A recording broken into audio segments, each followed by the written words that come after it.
Testing, testing.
And welcome, hello everyone, and welcome to Arizona State's presentation of ACHA Division I Men's Ice Hockey. I'm Brett Vaughn. Arizona State coming in with no seniors, with a very inexperienced team in the 2018-2019 season. They took some of their learning curves, and now in the second half of the season, they have a great opportunity on their hands, as they have a lot of home games coming up. As I welcome in my partner, Niall Cooper, and now talking with Coach Tate Green earlier tonight, he was saying that the excuse of being young is no excuse anymore in terms of when they're losing. Yeah, that's right. You know, the Sun Devils, the first half of the season, there were a lot of ups, there were a lot of downs. And, you know, a lot of that we attributed, you know, both us in the booth and the coaches downstairs to the inexperience and a lot of freshmen, a lot of fresh faces, you know, everyone kind of getting to learn each other. And you can kind of throw that out the window, as you said, Brett, because we've gotten to the second half of the season. And this is when you really need to come together. You figured who everyone out is, and you got your chemistry a little bit better shored up, and now it's time to step it up and show what you've got.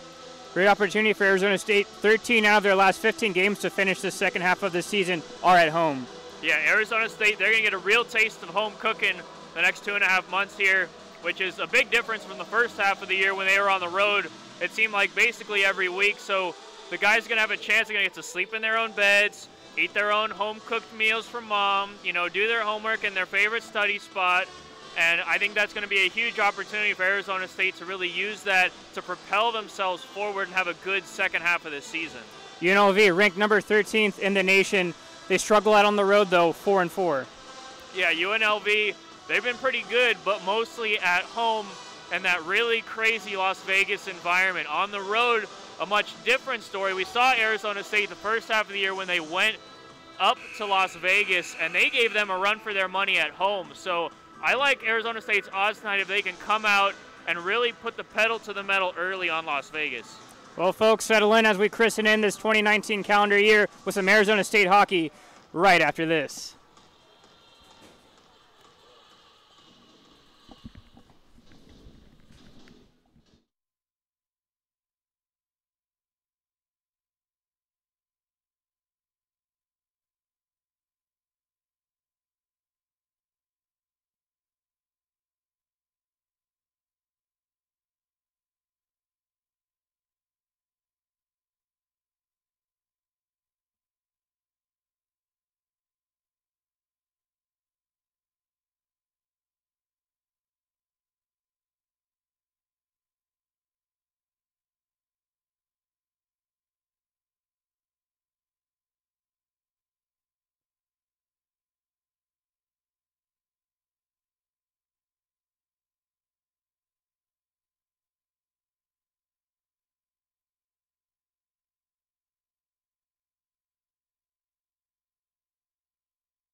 And folks, we're almost underway here at Oceanside Ice Arena. I'm Brett Fawn alongside with my partner, Niall Cooper. And let's get to tonight's starting goaltenders.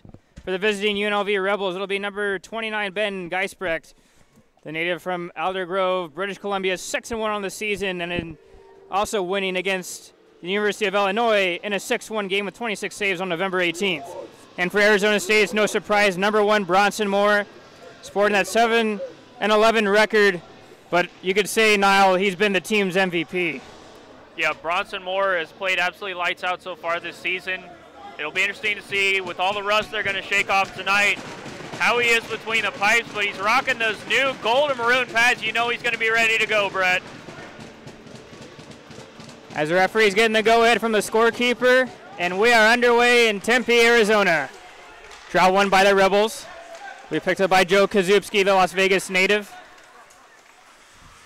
Turns it over for Arizona State. A makeshift in lines as there's been a battling of some injuries and some guys sitting out tonight, as we'll get into a little later in the game. Fighting that stick check was Tristan Mayer, and UNLV will regroup in the neutral zone.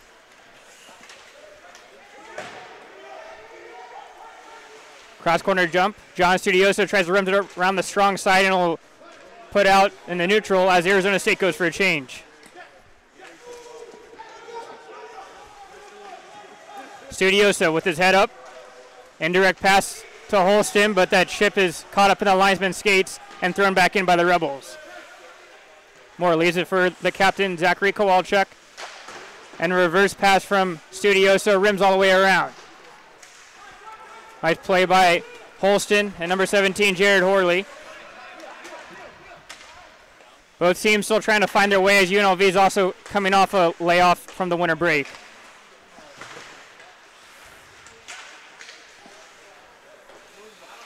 Moore will freeze it with 18:39 in this first period. You mentioned, Brett, the long layoff there for both teams. For UNLV, it's been since about mid-November. Arizona State last played just as we opened up the December calendar in 2018. So both teams, that's over 4-5 weeks that each has played.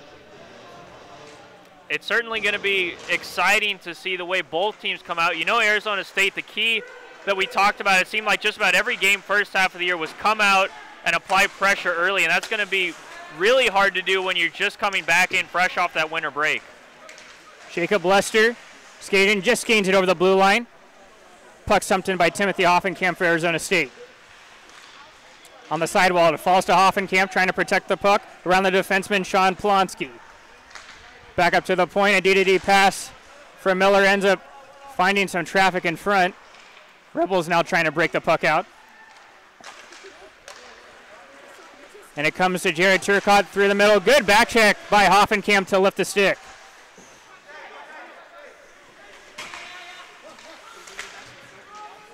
Angelos Talafos will chip that in as his Rebel teammates go for a quick change.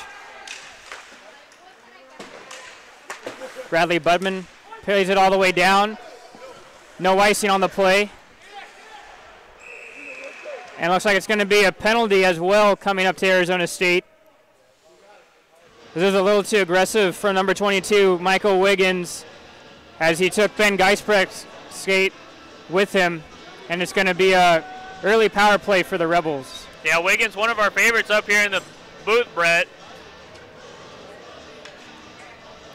First half of the season, Wiggins filled in a few times for us as a healthy scratch on the camera. Did a great job, not doing a great job there to avoid the contact with the goaltender. And whether that was inadvertent or not, the referee decided that he pulled that stick out on purpose. That's going to be goaltender interference. Pardon me, it looks like Geisbrecht also picked up a penalty on the play, so it's going to be 4-on-4 hockey early in this first period. Forked by Studioso, finds Gavin Klein. Klein, a saucer pass, plays a nice wall pass over back to himself. Cameron Fink skates it out for UNLV.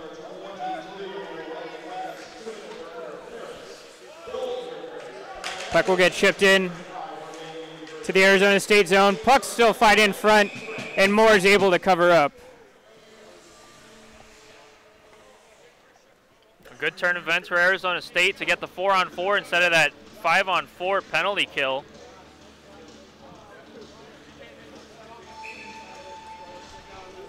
No Garrett Brown tonight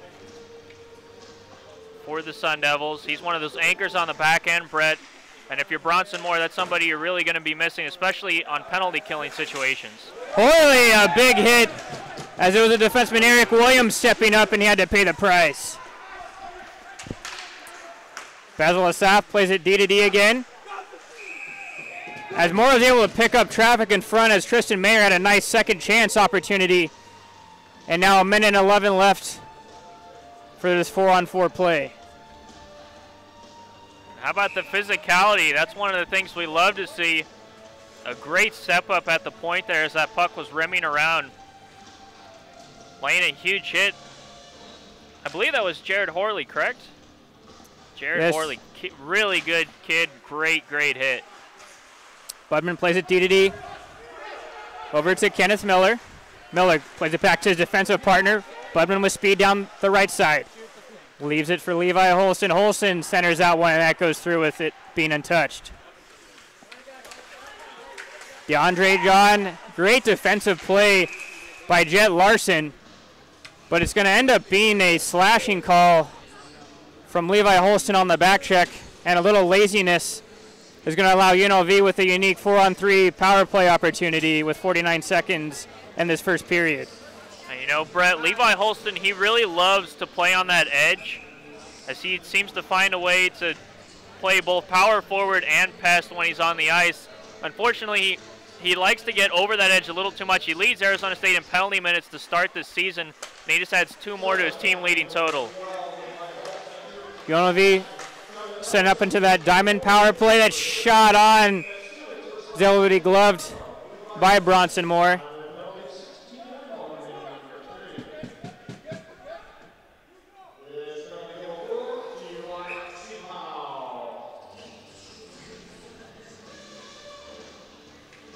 We're also on the Arizona State zone. It's going to be Kazubski being kicked out for Cody Williams.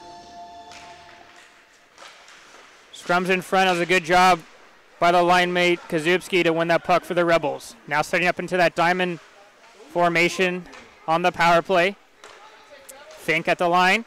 Sauces one over to Williams. Williams tries to get it right back from his teammate. Good defensive play by Gavin Klein. 15 seconds left. Williams trying to backhand that one. That was a good intervention that time by Zachary Kowalczyk. Fink.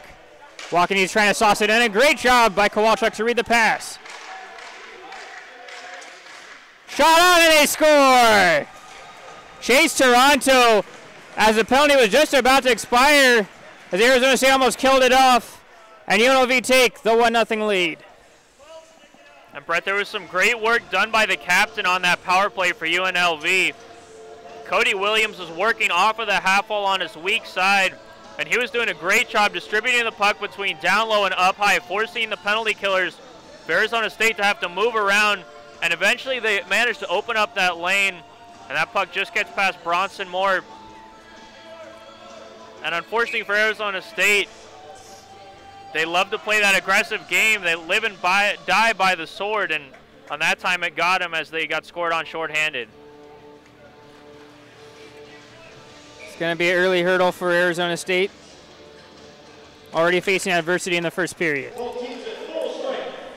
Back to 5-on-5 play now. And it'll be whistled down by the linesman to be an icing. And for Arizona State, with the Sun Devils being such a young group, it's going to see if they've learned anything from the first half of this season coming back in this hockey game. Well, you'd hope one of the things you'd learn after that first half of the season that they had was to be a lot more timely with the penalties you take. And last thing you want to do is give a team like UNLV that early power play opportunity. A little bit lackadaisical from the Sun Devils, but they've showed a lot of heart throughout this season at times, and they're really going to need to bottle it and find it right now. Puck sent up to Horley to the point. A quick shot on by Budman. Geisbrecht was able to fight through the screen and glove it down. And Brett, with our advanced microphones and great technology we have up here, I don't know if the folks can hear Coach Tate beneath us, but it sounds like he wants the guys to get to the front of the net. And I would have to agree with him. That's the place you want to be right now. Hoffenkamp in the circle for Arizona State. He wins it. Puck played over to Miller. Miller will just smartly do a soft dump down below the goal line. On the forecheck for Arizona State was Jacob Lester. Hoffenkamp unable to connect with the pass. Another shot on, that time from Aiden Sullivan, misses wide. UNLV now on the break. Tristan Mayer unable to get there early enough as Budman puts it out to the neutral zone. 14:50 in this first period, so 1-0 UNLV lead. On the sidewall, Sullivan unable to get it out. Come over to Joe Kazupski. Kazupski fighting through the check, he'll cycle that with Williams.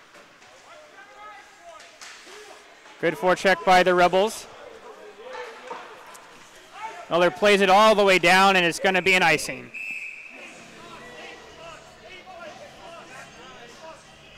Brad, I was watching the assistant captain for Arizona State, Budman, on that shift, and Budman, he's going to take a seat in the box right now.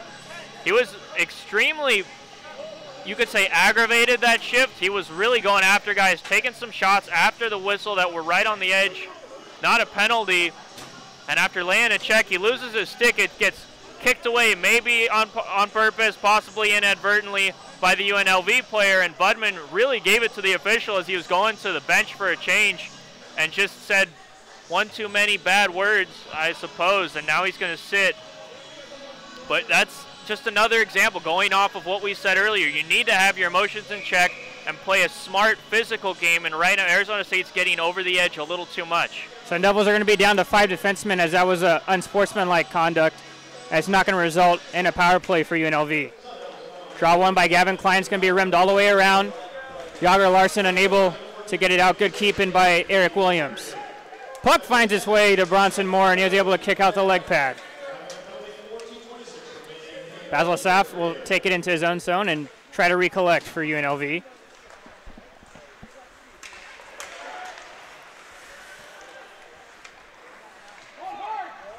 UNLV again having trouble as Arizona State's trying to cause that turnover, unable to, as the Rebels skate down the wing.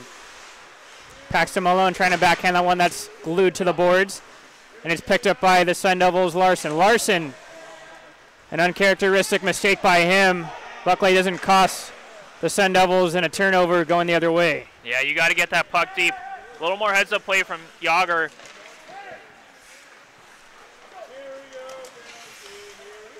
UNLV, Cameron Fink on the left side on his backhand.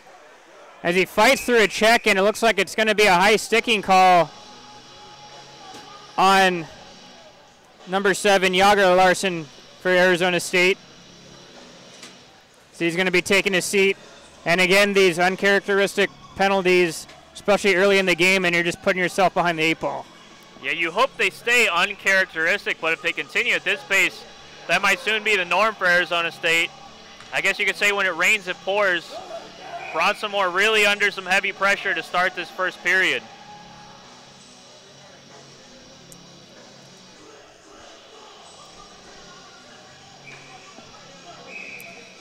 This penalty kill is brought to you by OxyPow Cleaning Products. It's going to be the right of Bronson Moore. Draw one by the Rebels again. William plays it up with Fink. Palumbo trying to force the issue, being very aggressive. Puck shot on in front, and Paxton Malone's shot was blocked by Moore. UNLV spreading out into that umbrella power play. DeAndre John plays it down low to Kazupski. Kazupski working it behind the net. One-timer shot from Williams, and that was kicked away by Moore. Palumbo trying to fiddle around with it, and it's able to be dumped all the way down by Michael Perez.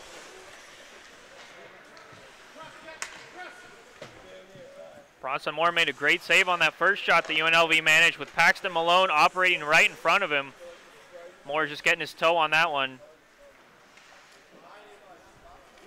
Williams going to have to take it back in his own zone to try to regroup again, and they will. DeAndre John ends up slipping on a banana peel and just dumps that puck in.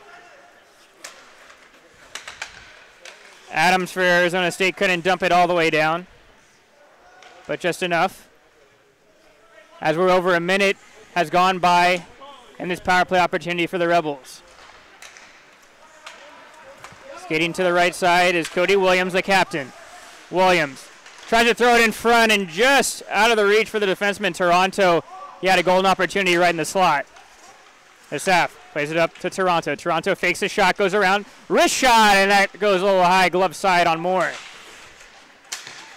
Puck just gets out of the blue line, and it's a delayed offside, and looks like the faceoff's going to be all the way down in UNLV's end. Toronto, you could tell, was really feeling it. He had an opportunity to dish it off to Williams for the one-timer.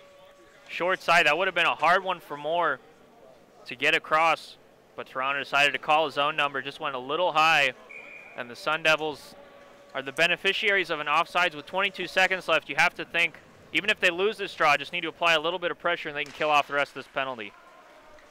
Draw one by Jared Turcotte for the Rebels. Asaf having some trouble handling that puck. A little lackadaisical coming out of their own zone. Might only cost them to only have only one more opportunity on this power play. Asaf on the backhand. Drops it back over to Toronto. Toronto, a clapper. And a good job by Arizona State for Aiden Sullivan to get his stick in the shooting lane and able to deflect the one up as the power play is now finished. Yeah, Brett, kind of weird there. You mentioned UNLV just a little slow coming out of their end. Much to the chagrin of Arizona State, that let them pretty much finish off the rest of that penalty. And, you know, a lot of the times you look for 5-on-5 chances or a good power play to build some momentum, but this could be that opportunity where Arizona State's penalty kill is what really gets them going. Kowalchuk rims it around, just out of the reach for his forward, Jet Larson. As they're now able to regroup and go back into the offensive zone. Puck on the half wall. Jet Larson fighting for it, unable to get there. The Rebels could have a 3-on-2 opportunity. As the puck just went over the stick of Angelo Stefalos, now ASU on the offensive front. Shot blocked by the defenseman Connor Hetzel. Arizona State working through. This is really their first offensive opportunity of the game. Kowalchuk unable to create the turnover. He was almost able to, and that's going to force the Rebels into an icing. And with a tired 5-man unit out for the Rebels, we'll see if Arizona State can capitalize. And what do you know? A little bit of momentum, it looks like, for Arizona State. That was the best shift of this first period by far. And now Tate Green sends out the Holston line. Levi Holston, you know he's going to want to atone for that early penalty. Hopefully he can have a big shift right now. Looks like Levi Holston's going to be kicked out of the circle. It'll end up being Alexander Demon. Draw is still in front. It's going to be picked up by the Rebels. And Zachary Schlitz, shot off the glass, is thrown back in by Michael Perez. Hetzel just went around the forechecker for Arizona State. As it's stuck on the half wall, Perez walks out with it. Perez a wrist shot on, and it flutters up, and Geisbrecht gloves it down with 10:06 in this first period.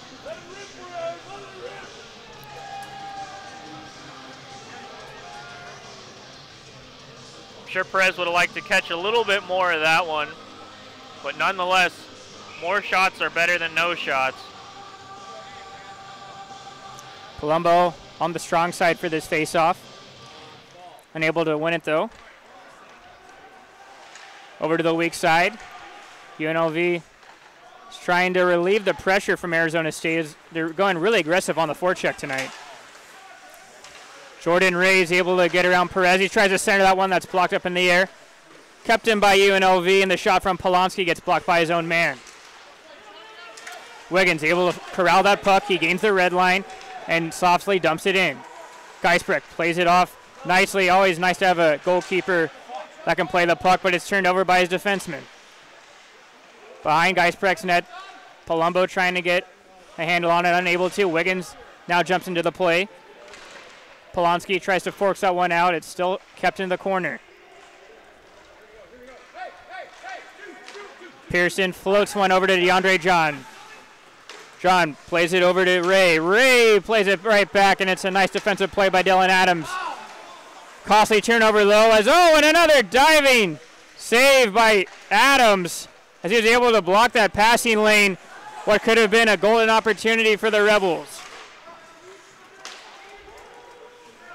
Adams back in his own zone.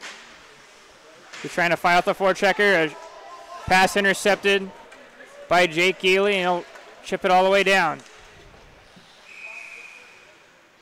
Puck's ended up going to be covered up by Geisbrecht, and that's with a stoppage in play. And that's how you get yourself in the good graces of your coach if you're Dylan Adams.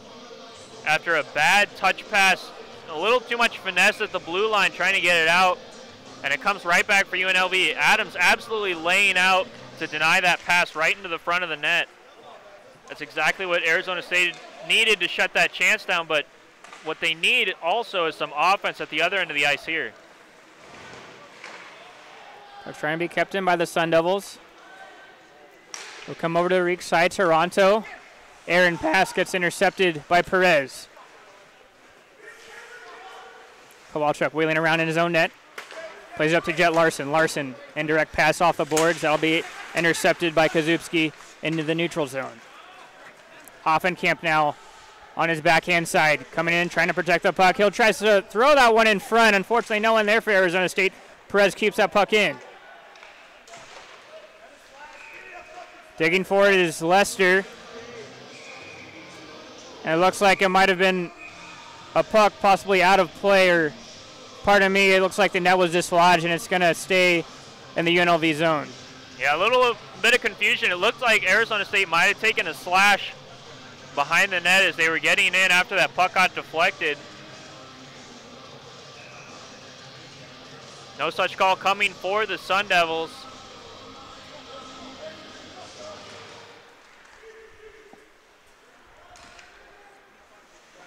Chase Toronto getting pinned by Klein. Unable to get the puck out for the Rebels. As Arizona State these last couple of minutes have been doing really well on the forecheck. Yeah, I love the aggression, Brett, from the Sun Devils. They're forcing the hand for UNLV. You see them turning the puck over much more often right now. They can't seem to get it out of their zone without some trouble. Jet trying to get around Fink, unable to. Now it's a 2-on-1 opportunity. It's Hetzel and Turcotte. Shot on! And it's a goal. It's Paxton Malone as he faked the pass and was able to catch more napping glove side, and it's a 2-0 UNLV lead. And what a beautiful little head bob that was, just to sell Bronson more. They had the 2-on-1. You know he was thinking about having to push across, as he only had one defenseman back. And just a little shimmy and shake from Malone. And he gets Bronson Moore to drop that left shoulder and just picks the corner. Beautiful shot. And that comes off of a turnover by Arizona State at the offensive blue line, with the defenseman getting in a little too aggressive. And suddenly they're in a 2-0 hole. UNLV takes control of the puck again. Polonsky tries to get that into the neutral zone. Intercepted by Alexander Demon.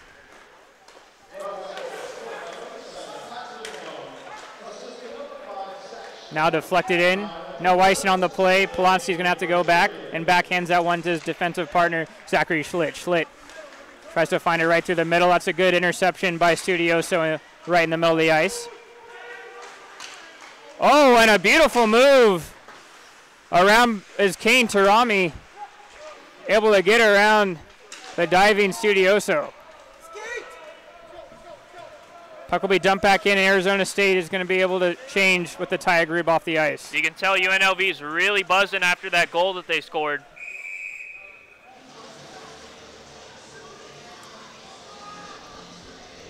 Coming out of that first half of the break, Arizona State was in Tucson playing against the rivals, the Arizona Wildcats. Ended up losing 3-0 and 4-0 just before the winter break. And here, not off to a good start as well. Yeah, you know, they had that finals kind of hangover looming for a lot of the players going into the last week of school before the break against U of A, who had really been on fire up to that point. And Arizona State just hasn't seemed to be able to find their footing ever since that game, that weekend down in Tucson. Adams floats that into the offensive zone. But UNLV will skate out with it. It's a nice tape-to-tape pass to Lawson. Lawson Plays it back over to Moeller. Moeller fakes a pass. He tries to rim it up to the point, but it'll be picked off by Wiggins. Elizade trying to force the issue. Unable to get the puck. Adams on his forehand side tries to go D to D and just missing his defensive partner Miller. As Arizona State will go for a change. Puck stuck at the blue line and ends up being an offsides play for Arizona State. And that's just another instance right there, Brett, where you need to have a little bit better communication from D to forward if you're the Sun Devils. They had the puck, there's nobody on him, and instead of getting the quick up pass to the forward, I believe that might have been Jack York. Don't quote me on it, but the pass was not there. They banked it off the boards instead, and that's just a chance where you can tell a guy, hey, I'm open, you got time, and make a smart play. They didn't make a smart play, and now they're back in their own end. Perez, it's a nice feed, but that's out of the reach of the forward Aiden Sullivan, and goes for an icing call. And that's some of the things that head coach Tate Green was talking about with us before the game, is that they want to minimize their mistakes. But looking at this game tonight, there's been a few errant passes and a few errant penalties on their side, and that's why they're down. Yeah, I mean, Arizona State, they're really getting outshot. They're getting outplayed in all three ends of the rink. And it's easy to slow down the communication and stop moving your feet when you're down 2-0 early in your own barn. But again, they need to find something. You could use anybody. Just someone needs to step up and be a bit of a spark plug, maybe lay a big check, have a great shift, get a good shot on goal, something just to get the boys going. A little too fancy of a play by Jacob Lester as he gives it right back to the Rebels. And now with speed coming out of his own zone is Jonah Pearson. Pearson cross-ice dump, finds his winger partner John. John cycles it back down to Jordan Ray as one of the forwards goes for a change. Digging for in the corner, Hoffenkamp's there as well. It'll come over to the weak side with Michael Perez. Perez flips it off the glass and was just able to get it out. Was a second effort by Yager Larson. Larson had to keep his head up, and he felt Cameron Fink's presence, and that just what was able to cause the turnover. Williams plays it back down. Kowalchuk trying to race and be the first man. A poor clear, turns it right over to the Rebels.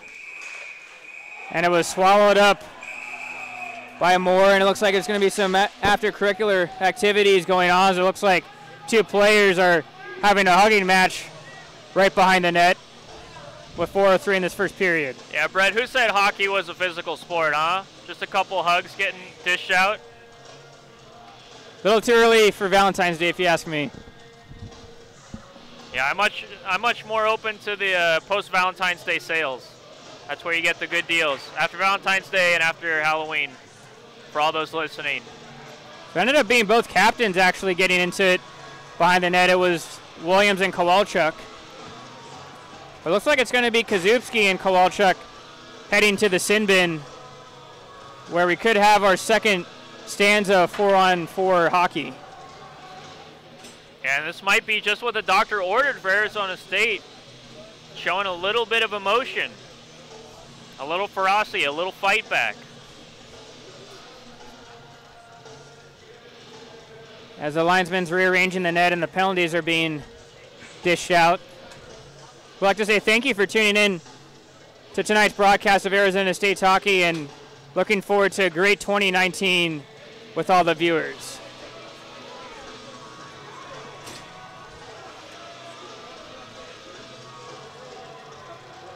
So now that we have things settled, the face-off will take place in Arizona State's own end. It'll be Jared Turcotte and Gavin Klein to the left of Moore. Klein barking out instructions to his defenseman. Linesmen have been really diligent tonight on being able to throw out whoever the center is trying to cheat and gain an extra edge. Good job by Gavin Klein in that talking. Did a good job as he was able to play it right to Dylan Adams and get a nice clear. So it ends up being a 5-on-4 opportunity for UNLV, as it looks like it might have been two penalties dished out to Kowalchuk. UNLV having some trouble trying to gain the offensive zone. As it's Arizona State, looks like they're having three men occupying in the neutral zone and having that 1-4 checker just trying to cut the ice in half. Yeah, and you like the work that's being done right now. That's Jared Horley that's down there trying to cut off the primary passing lane for UNLV, force them to take the extra few seconds. And just that extra little bit of time is what can allow everybody to get set and take away the primary options for UNLV. UNLV trying to settle the puck down. Williams. Toronto fakes the one-timer. Back down low, and the seam pass. Trying to hit Jared Turcotte, unable to get it. Adams trying to win the race. He rims it. Not hard enough as it comes right to Asaf. Asaf over to Toronto. He gets it right back. Asaf. The seam pass to Williams. Williams, a shot on the short angle shot, misses wide. 45 seconds left on this man advantage. Turcotte a shot on him. Moore did a great job fighting to get to that short side. Hoffenkamp just does enough and gets it to the neutral zone for a quick change. That is wonderful penalty killing from Arizona State, Brett. Williams, a nice move trying to get around. Unfortunate that he wasn't able to draw one.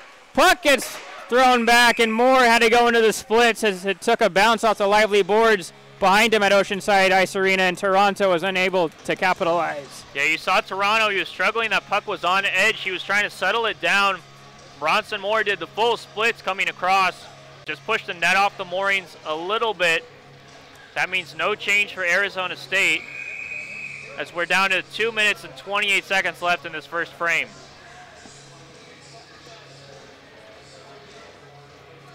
Malone, one of the goal scorers tonight for UNLV, is in the circle. Puck sitting there is going to be an extra effort from one of their teammates, as it's DeAndre John able to collect the puck for UNLV. Eric Williams manning the point. 10 seconds left in the minor penalty to Kowalchuk.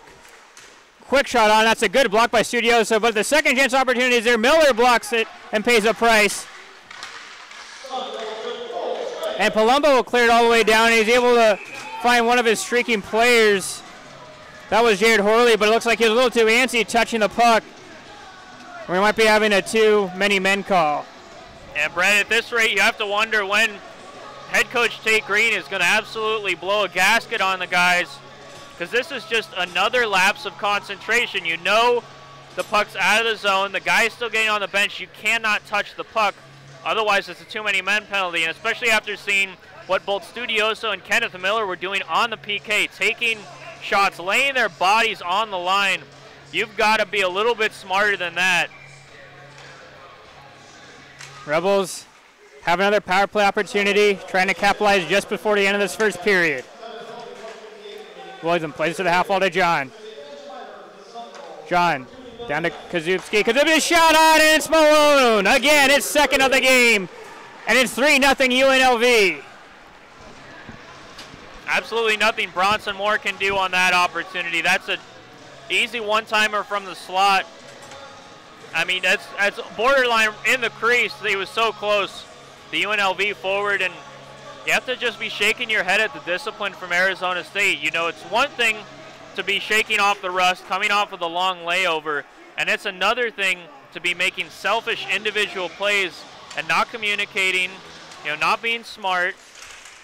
This is exactly what Tate Green said he did not want to see coming out, and I guess it leaves plenty of room for improvement for Arizona State to clean things up going forward. There's still over 40 minutes of hockey left in this game, so it's certainly not done. Puck gets played out of play, and it's going to be a face-off in the neutral zone. It's going to be another center that's thrown out of the draw. This time it's UNLV. Muller's going to have to come in. Draw one by Hoffenkamp. Perez DDD over to Budman. Budman just releases that puck in time. Sullivan couldn't get the puck all the way down, and it's now corralled by Talafos. Muller doesn't get all that puck, and it's still kept in by Arizona State Sullivan. A quick shot on from Hoffenkamp, a snapshot, and it's been only really limited action so far for Geisbrecht on the other end. Yeah, he hasn't seen too much rubber, and that was a smart play by Hoffenkamp. The chances have been few and far between for the Sun Devils thus far in the first 18 minutes and 45 seconds. And when you have that chance to get a shot off after picking it off, creating a turnover in the offensive zone, you've got to take it. because you never know what might squeeze past Geisbrecht. As you mentioned, he hasn't seen a lot of rubber. Sometimes that concentration can go for the goalies. Draw win by the Rebels as Holston's trying to keep it in. Adams does a good job at the blue line, but it'll end up being coming out to the neutral zone with under a minute left in this first period. Blonsky having trouble handling that puck near the end of the period. Ice is a little chewed up. Adam tries to headman that puck, is not able to get all of it. Orley makes a tight turn in the neutral, but it gets turned over by Malone. And UNLV going the other way. Bryce Woodward is unable to find the puck as it's collected by Alexander Demon. Demon back in pass to Holston. He rims it in with about 20 seconds left. Takes a weird hop, but Geisbrecht's able to be alert. Demon trying to fish for it. Oh, and a nice play. Chase Toronto with the toe drag coming out of his own zone.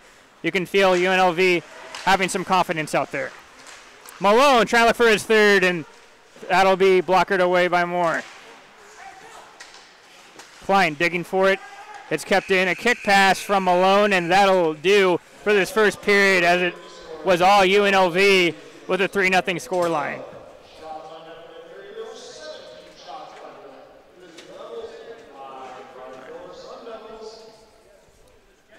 And as you mentioned, Brett, it's 3-0 UNLV.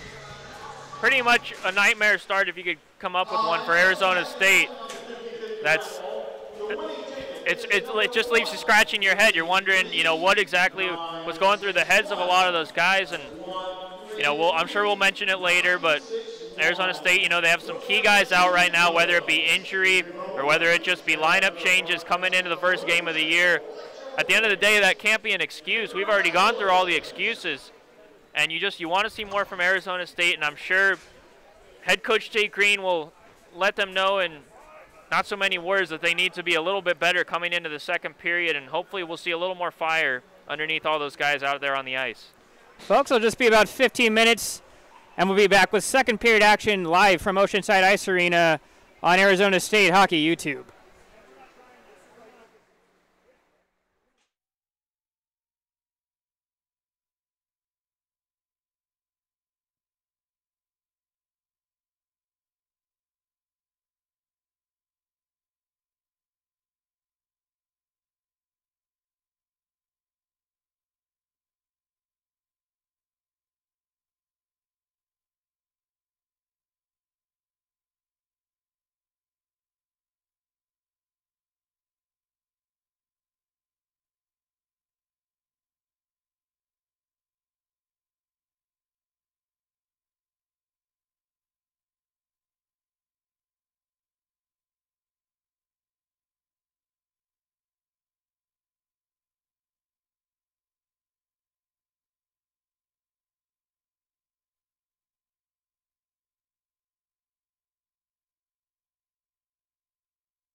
Welcome you back to second period action as it's a 3-0 UNLV lead. I'm Brett Vaughn alongside my partner Niall Cooper. And for Arizona State, we're looking for a little more inspired of an effort. There was that shot on by Jager Larson. Puck gets rimmed around. Kept in by Kowalchuk, as it looks like the D are starting to activate now from the point. Kozibski's able to get that to the neutral zone. Gavin Klein now for Arizona State is trying to buy some time for some of his teammates. And it gets taken away from him. And now it comes for UNLV. It's Tristan Mayer. Mayer tries a button hook and just throws it quickly down as the Rebels go for a quick change. And some weak plays at the blue line for Arizona State. That time it was Jet Larson unable to chip that puck all the way out of his own defensive zone. Trying to clear that one out again with Studio, so that's kept in by Asaf. Puck gets centered in front, and that's DeAndre John on the backhand shot. That misses the net. Asaf. He'll play a hard pass down the corner. Back to John. John coming out, trying to center that one, and it was a good defensive play by Jager Larson to get a stick on and allow Arizona State for a change.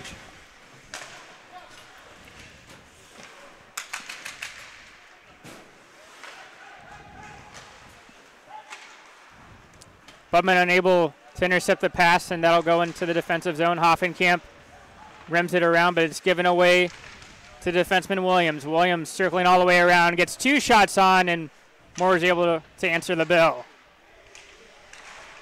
Sent it in front. Turcotte unable to handle that pass from John as they fight in the corner. Budman skates it for Arizona State. Missing Hoffenkamp behind, and that'll go for an icing call as it was Sullivan unable to beat it out. And Brett, as we look for a little more inspired play this period, I want to give a quick thank you to Athena Sokolowski, who's tuning in from Pensacola, Florida, giving us a nice shout out tonight. I'd like to thank her and everyone else tuning in and watching this great rendition of Sun Devil hockey. Try one by UNLV. Looks like Malone ended up getting shaken up a little bit. He's going for a change. We're going to have to monitor that one. As it's the new skater out, Zach Lawson, in the corner. Trying to play with his defensive partner. Gets it right back, trying to walk off the wall. Now he keeps it. Puck on a string for Lawson. Lawson trying to get the shot off, and finally it was poked away by Miller. UNLV again applying the pressure. Hoffenkamp doing a good job getting the read and gets rewarded. Now getting the puck into the offensive zone. Gets the rebound from his own shot, and it was a good job by Hoffenkamp with his hustle. And it was Sean Polanski asleep at the wheel, and he gets a 2-minute minor for hooking. And how about that? One of the biggest guys on the team gets his feet moving. He gains some momentum, throws it on net, follows up his own rebound, and draws a penalty. A great heads-up play by Timothy Hoffenkamp. And Arizona State will have their first power play of the game, and it couldn't come soon enough. Power play unit out is going to be Jager Larson, Klein, Holston, and with 2 defensemen, Budman and Studioso. Studioso in the neutral zone, trying to play it up to Klein. Klein will turn that over to DeAndre John. Klein trying to get the puck right back, unable to retain it. As it was a good defensive play by Budman to bail him out, and now he's leading the rush. Budman. Button hooks down, will try to play it back down. A broken play ends up coming to Jager Larson for Arizona State. One touch passing by the Sun Devils, finds it to Studioso. Studioso back to Budman, and he's unable to get the puck through. This is a nice kneeling block from the forward, Jordan Ray.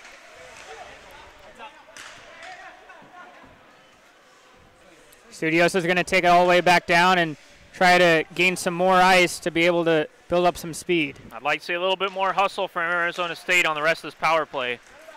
A little slow to start. Klein on the right side as he was getting pressured by the forechecker, Jonah Pearson. UNLV unable to get the puck out, though. As Kowalchuk kicks it up to his stick, he'll find Miller. Kowalchuk faking the shot, slides it over to Larson. Larson with the seam pass, but no one there. Backdoor for Arizona State.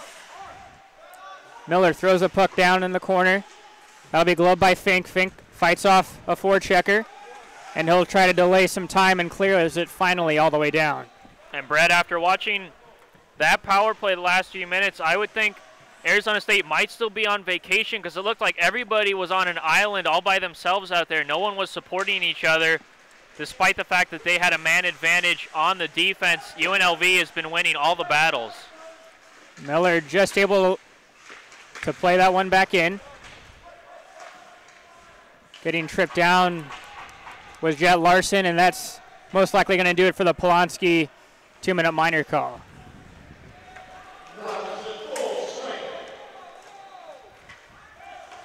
Icing waved off by the linesman.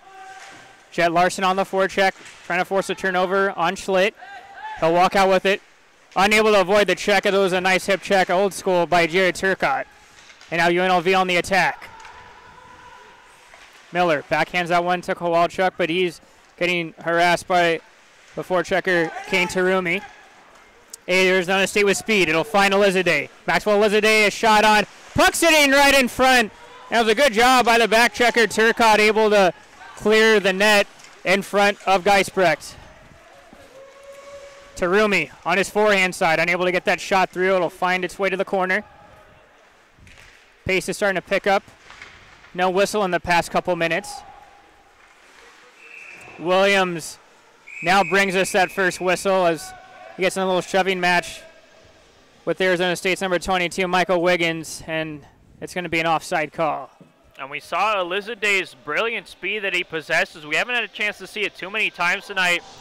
Just by the choppy way the first period went through, it was up and down and back and forth and on the penalty kill, off the penalty kill.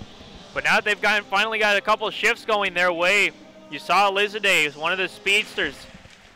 You know, if Timothy Offenkamp can go out there and he can move his feet and generate a chance, well, you certainly hope that Elizade can do the same, and he showed it right there. Arizona State, if they can start to build off this, you might see a few good chances. Christian Mayer finally gets control of the puck, and he looks for that tip shot as Kazubski's tip goes over the net. Battling the corner.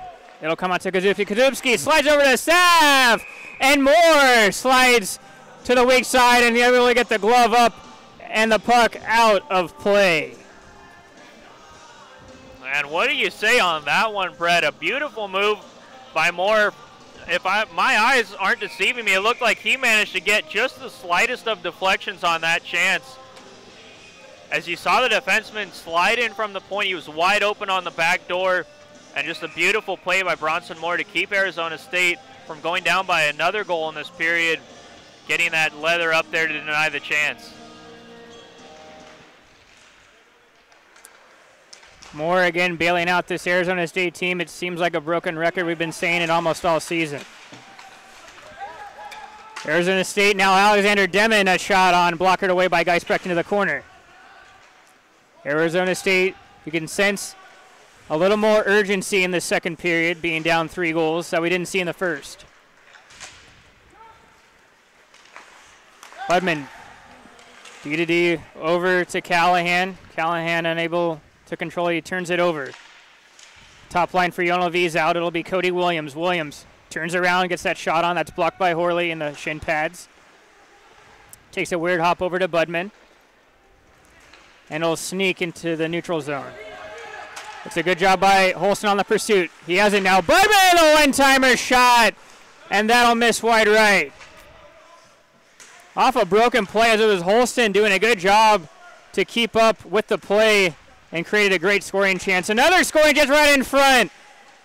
That one takes a weird hop off the cage, as it was Aiden Sullivan in front of the slot, unable to capitalize. Little too high of a dump in by Williams. You mentioned urgency, Brett. Arizona State starting to show it. That was a great couple of chances they generated in front. Levi Holston, you heard the communication. He heard his players yelling. He knew he had a man behind him, so he drew it. He held the puck, waited for his man to be able to get into the zone, dropped it, and that one-timer just went whistling wide. I think everyone in this building thought that was going to be wired into the top corner. And then again, a few chances. Also, Aiden Sullivan had a nice chance right in the slot as it was some good forechecking to cause a turnover for Arizona State. And it looks like they might have finally turned the corner. I agree. Sorry to cut you off. I was excited. You're bringing me back to that chance that squared right out in front to Sullivan. And that puck was just rolling just a little bit. You know, the ice at Oceanside is a little choppy in a few spots, and he was trying to settle it down.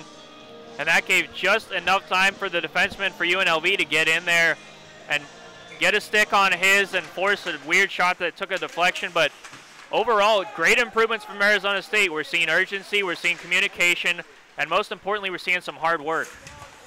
John evades a check and allows the Rebels to come into the zone. He's playing tic-tac-toe with one of his line mates. It was a good job by Moore to make the save on Jordan Ray, as Ray just had a free waltz into the front of the net, and it was a good job by Moore to stand his ground. Shot blocked by Kowalchuk off the point shot from Jordan Ray. It'll be turned over, and Hoffenkamp ladles it down to one of his wingers and unable to connect, but they're able to dump it down as it was Arizona State now trying to be on the attack. 11:50 in the second period. It's a 3-0 UNLV lead. Jordan Ray, another move trying to get around, but this time Kowalchuk made him pay and threw him to the floor. Puck just squirts out as it was unable to be kept in by Zachary Schlitt. A near breakaway opportunity as Kowalchuk almost had his man breaking. I believe that was Larson heading the other way. A great job to step up and make a catch by the defenseman for UNLV. Larson a clap bomb, and Geisbrecht was able to save that one no problem. It was a nice job by Larson to be able to just hang out at that far blue line and with the long change catch UNLV's defense napping. That was a good heads-up play. You know Yager loves to take that chance to get up, maybe cherry pick a little bit, and nearly got rewarded. It was a good draw win, almost a set play as it was Klein was able to win that to Yager Larson, and the one-timer shot from Studioso was able to be saved, but that's, again, some good things. We're seeing more direct play in the offensive zone to try to generate scoring chances. Miller fakes the shot, and he rims it down low, trying to get it to Klein.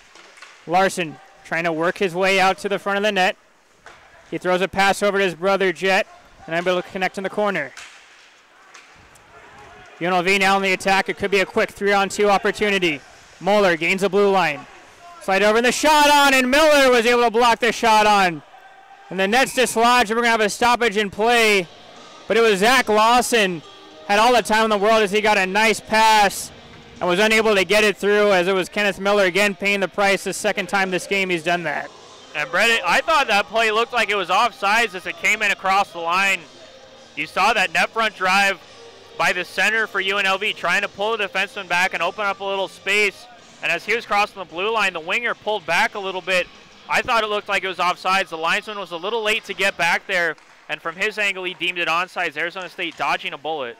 Quick opportunity for UNLV, and that was a good defensive play again by Miller. Klein fighting for it in the corner. He's able to slide it over to Jet Larson. Activating from the defensive end, Studioso. He'll retrieve that puck in the offensive zone in the corner. Studioso fights the check off from Williams. He'll do it once more. Studioso walks out within the corner, and it looks like it might have been his stick was broken, and he's going to have to go for a change, as playing with the broken stick is a penalty. UNLV with some speed.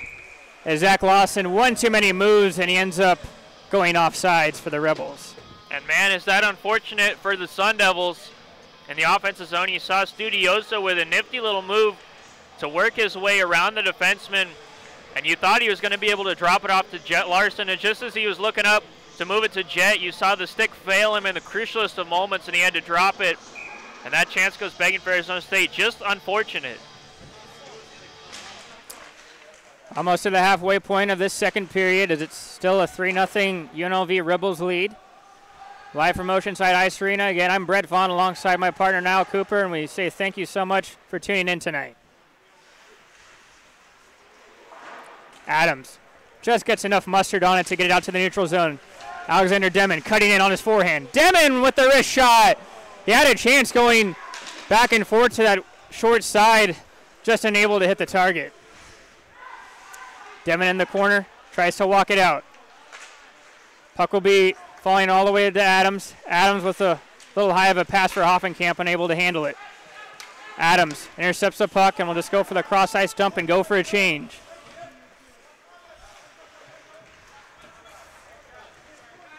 Fink behind his own net. Steps out.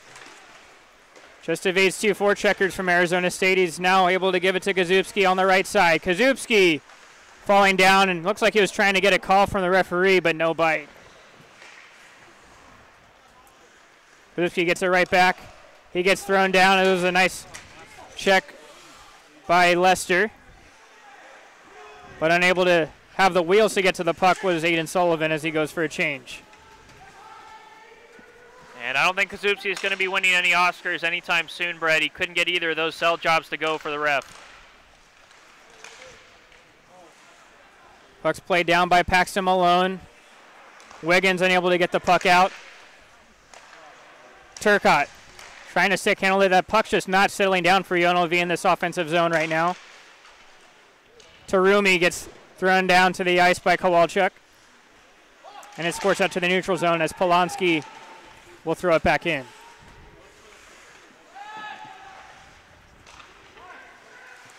Wiggins just gets it over the blue line before 2 forecheckers for UNLV tags him on the sidewall. Tarumi again. Tarumi just tries to backhand that one out looking for a redirection, but Moore is able to gobble it before anybody was able to get to. And a good job by Wiggins to step up right there, and he knew he was going to take a hit. He couldn't get the puck out of his skates. He was on the train tracks. He heard the train coming right at him, and he managed to get that puck, slow it down, and get it off the wall and out of the zone, and still took the hit. But that's just responsible team-first play that we're starting to see a little bit more of in this period. The communication's been a lot better, and Arizona State's actually been generating some chances in the offensive zone. A few really, really good chances from the slot that have just narrowly missed that right post of Geisbrecht. Arizona State has to consider themselves a little bit unlucky, but they need to keep pushing to try to get a goal and get themselves back in the game. Draw one by Pearson, but that'll be taken away by Yager Larson. A fortuitous bounce is a 2-on-1 opportunity. Shot on, rebound in front. Oh, and Jet Larson, tough try on the backhand, unable to steer that one in.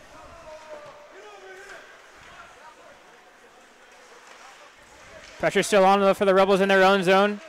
Having trouble trying to break it out. Yager Larson causes a turnover. Trying to feed it to Klein. Now he finally does. Klein trying to pull the trigger. He gives it to Jet. Jet with a weak shot in front. As was only going to really have a chance going 5-hole, and Geisbrecht was able to squeeze the pads. You're loving what you're seeing. You can feel that water starting to build up behind the dam that is Geisbrecht right now for UNLV. Arizona State's really putting on some heavy pressure right now. They're stringing together a few really good shifts, getting in the corner, working it, using their physicality, using their skating, using their speed, and they're not too far away from scoring. And that point shot was blocked by Eric Williams in front. Looks like he took that one off the shin. Moeller for UNLV. He'll hit the cross ice pass to Lawson. Lawson trying to get around. Good job by Budman to staple him to the boards. Perez takes a shot in the back. He's trying to dig that one out. And it comes out in front, and a great reaction saved by Bronson Moore. As that puck was steered out in front, and Moeller was just beaver tailing it, trying to get that puck, and he does, and it was just all reactions from Moore. Moore with a little bit of a juggling act as he secured that puck. And once again, Arizona State with a great save from number 1 between the pipes. Although we haven't had to call his name as much this period, Brett, that shot differential that was so bad, 17-5 in favor of UNLV at the start of this period, is now down to only 23-19. UNLV only has a slight advantage, so I think that speaks to what we've seen from Arizona State this period, really putting the pressure on. Talafos turns it over in the offensive zone. Horley with the indirect pass to Demon. Could be a quick 2-on-1 opportunity. Demon driving hard. He slides it over to Horley. And there was just a little space on the back door, and he ends up fanning on it. And all you can do is throw your head to the rafters after that chance and wonder, how did that not go in? Beautiful work by Arizona State to get that down the boards. You saw the overlap between the two forwards, and Hurley went to the back post. Everyone was yelling, telling him that he was wide open on the back door. The puck slides across, and you think he's got it in the back of the net. The puck maybe just rolls a bit Maybe Jared was already planning a celebration, who knows, but that one just barely missed. Again, Arizona State has had the chances, especially in these last few minutes, just have not been able to capitalize. I love the effort that you're seeing. Everyone, they're really moving their feet. Nobody's bow-legged out on the ice. They're making smart plays. Picked up by Lester.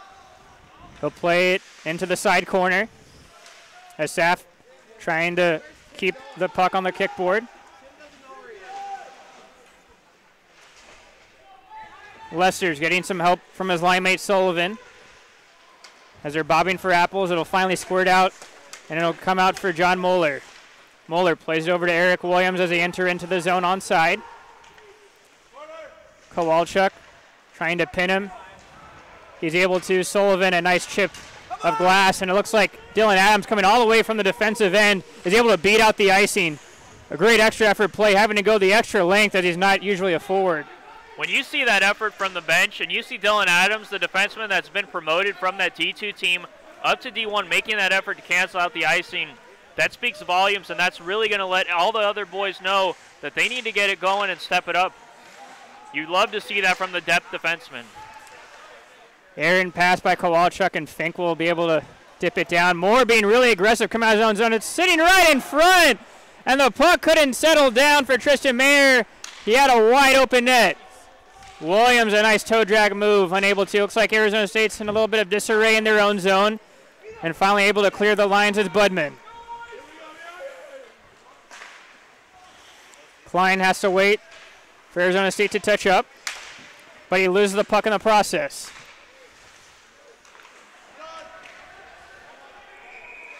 Looks like it was stuck up maybe in his equipment, and it ends up being a stoppage in play. But what a weird play by Moore, being really overly aggressive, trying to play the puck, and it almost costed him. Yeah, maybe after that first period, I think he's been used to playing without too much oxygen going into his brain with all those post-to-post plays he's been making. Maybe a little woozy from all the downtime he's had from Arizona State working it in the other end. That was ill-advised, but finally Bronson Moore is the one that's bailed out by his teammates, not the other way around. Malone and Palumbo in the face-off draw, and that's a nice save by Moore as it was shot in the crest by Tarumi. Arizona State had to be a little more alert off those draw plays, as UNLV has two left-handers ready to go in case that draws one. Comes back again. Tarumi, another shot on, and almost deja vu. It's the same thing. Tarumi is able to get that face-off win by number 7, Paxton Malone, is able to get a wrist shot right on, and a great scoring chance opportunity area right into the middle of the slot. Brett, just curious, is there any family relation to Nostradamus on your side? Because you called exactly what was about to happen on that play. Not that I know, but I definitely pride myself on watching enough hockey. Puck will get softly chipped into their own zone, and Cameron Fink's waiting for his forwards to come back. He decides he wants to take it himself. Nice play by him, gives it over to Chase Toronto. Toronto trying to find Tarumi on the backside. Puck slides right into the neutral zone. It's picked up by Holston on the back check. Horley. He'll one-hand that one into behind the net of Geisbrecht. UNLV with speed coming out of their own zone. Turcotte's able to keep the puck. 2 moves by Toronto. He'll throw it over to the weak side. Malone the shot on, and they score! And it's going to be Malone's 3rd goal of the game. And what a weird hat-trick goal. As he ended up just throwing it to the net and just took a great bounce. As like what you were saying earlier now in the first period, when it rains, it pours, and he just was able to get a weird bounce off of Budman's leg pad and go into the net. Yeah, just weird. It looked like Budman might have been just unlucky, wrong place, wrong time. And again, Arizona State, I'd go so far as to say up until right now, this period's been one of the best periods that I think they have played this whole season. I mean, they have really been on the front foot, a little unlucky to not get a goal, but you have to like what they've been doing in the offensive zone and in the neutral zone. Lester now coming on the backhand side, and Geisbrecht was alert. You can see maybe the play's been picking up for him on his own zone, especially in the second period, but he has been able to read every puck and really move and get his angles well. Yeah, and going back to what you said, Brett,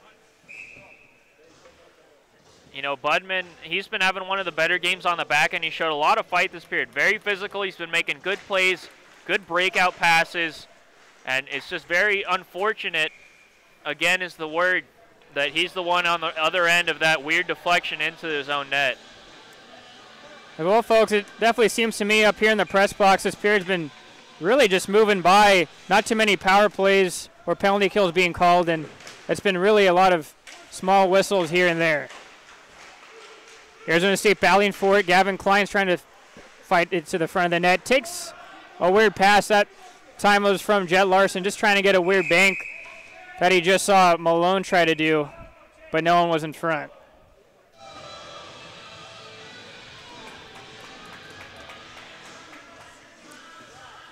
.326 in the second period. Again, a better effort shown by the Sun Devils, but it's just that last chance, that last opportunity of them trying to actually get the goal and execute when they go down into the net is just lacking. Puck will be kept in. Aiden Sullivan will slice it into the corner. Corley tries to leave it for him. Sullivan battling with the forward Jonah Pearson. Sullivan in on the forecheck. Schlitt's going to have to turn around. Unable to get it out. UNLV finally fights the puck and is able to throw it into the neutral zone. Michael Perez plays it to his defensive partner, Kowalchuk, but that was a bad pass as it got caught up in one of the Rebel skates. It's a 4-0 lead if you're just joining us here at Oceanside Ice Arena, as UNLV has been very opportunistic with their chances so far tonight.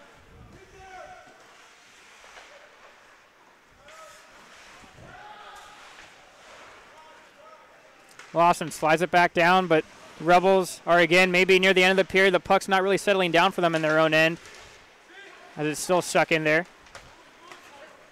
John kicks it up to his skate. He finds Moeller streaking. Moeller, and he's able to draw the penalty from Kowalchuk. Kowalchuk a little, after the whistle shove, showing a little frustration. Lucky was unable to get another penalty from Moeller, trying to aggravate him after the whistle. But it was a good job by Moeller to cause that penalty by really taking the speed from the neutral zone and able to force Kowalchuk to hook him. Yeah, Moeller, he got moving his feet, and Kowalchuk just got stuck watching him a half second too long and had to reach in. And even though he knew he was behind Moeller and he couldn't catch up, that's a sharp angle play. It looks like Bronson Moore has the angle. You have to wonder if that's really a penalty you need to take at that point.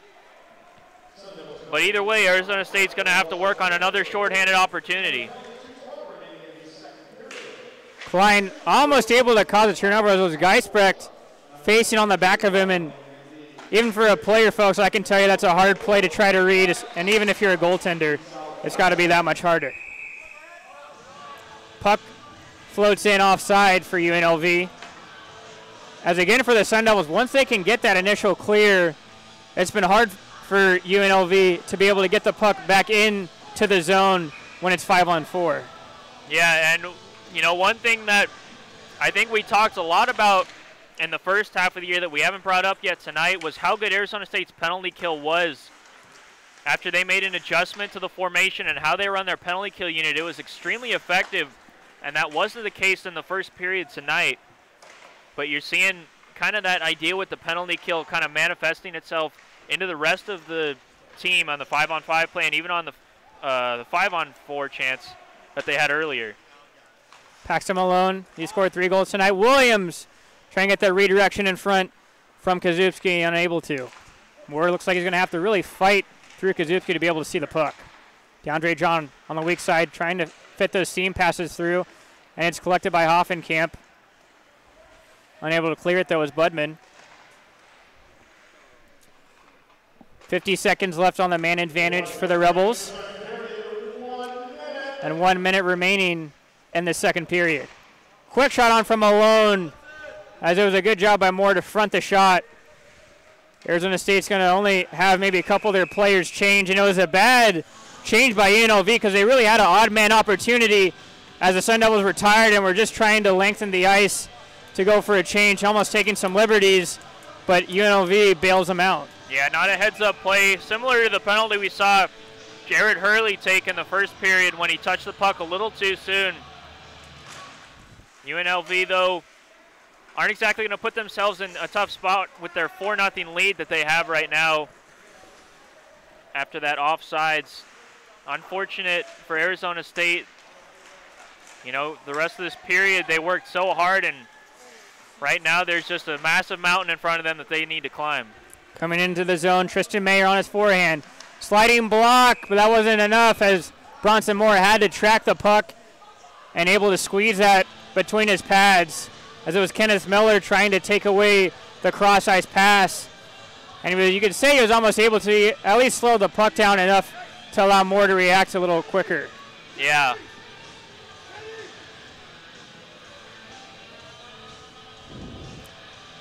It's like Arizona State's trying to get the right personnel out for the last 10 seconds of this penalty kill.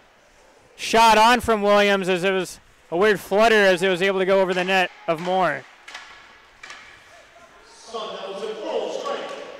Again kept in, Chase Toronto slides it over to Williams. Williams a shot on looking 5-hole, and it was a sliding block from Studioso, able to take away the lowered half. And just at the end of the second period, Asaf had a wicked wrist shot from the point. Took maybe a couple of hops, but Moore was able to get a stick save on that. And no surprise for Bronson Moore, getting really busy, especially near the end of the second period, as it was UNLV been really peppering them so far. Yeah, UNLV, they're already up 30 shots on goal through 2 periods, which is pretty good. I'd say above average. Not surprising after the first period, but you saw Arizona State, they were kind of ascending their play, is taking it up a notch, up a notch, up a notch throughout that second period. And then once that weird goal went the other way, I mean, it's just like they fell off of a cliff. You know, the confidence went out the window, communication stopped. You saw UNLV start moving their feet, and they were making some really good plays, showing their skill, you know, demonstrating it on all those different toe drags and moves that they were showing. And Arizona State just, you know, it seemed like they kind of had a belief through that period, even when they were down 3-0, even when they were missing chances that, you know, hey, we can come back in this game. We know we can play with these guys. And after that fourth goal, they looked those last couple minutes just like they were wondering, you know, can we do this? And it's going to take somebody coming out in the third period and getting something going early to get them back into it. Yes, and especially with hockey being one of the ultimate team sports, even you can notice on the bench, they don't have that same tenacity, that same energy you'd expect of a top team in the ACHA. Yeah, and you could hear Tate Green, the head coach, really trying to get his players going, and they were kind of feeding off of that early, and as the period went on, there was nobody on the bench that was really taking that communication to another level, and the whole team kind of just laid back and let Bronson Moore do all the work the last few minutes, and that's not going to be a recipe for success on very many nights. Folks, hang in tight. The last 20 minutes are coming up. Just under 14 minutes here at Oceanside Ice Arena. As the score after 2, UNLV 4, Arizona State nothing. Please come back on the Arizona State Hockey YouTube network.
Hello everyone and welcome back to Arizona State Hockey's presentation of Division I ACHA Men's Ice Hockey.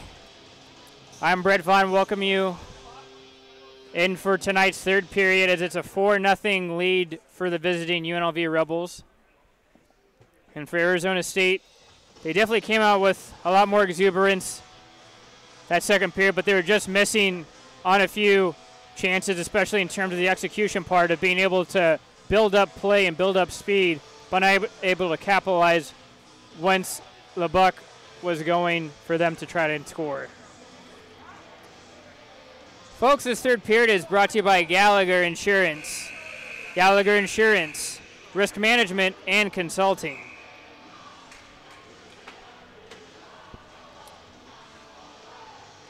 As Horley and Kazupski are in the circle, and the draw is won by Klein.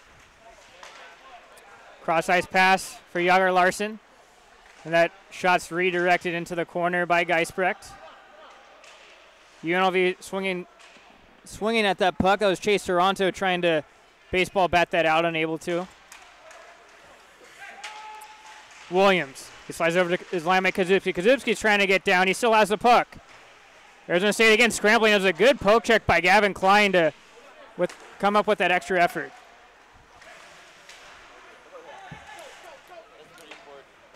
Budman tries to play it off the boards. Chet Larson able to handle it, as both teams will try to go for a quick change.